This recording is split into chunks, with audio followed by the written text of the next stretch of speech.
Hello everyone, welcome to Techavro. Today in this video, I'm gonna show you how can we change phone keyboard theme.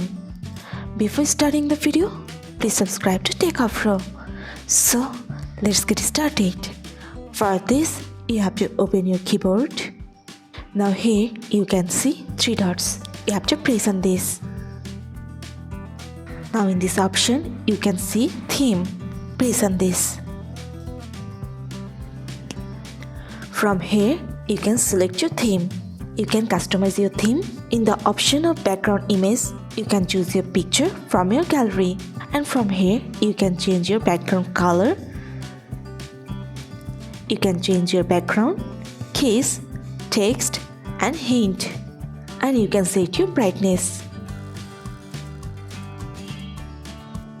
Now go back.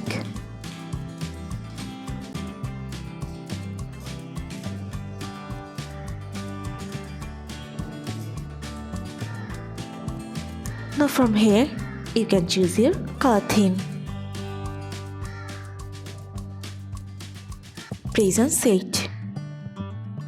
That's it. So this is how we can change phone keyboard theme in your Android phone. So guys, that's it. You can do this. I think this video is very helpful to you. If it was, then give a thumbs up and hit the subscribe button. And thanks for watching.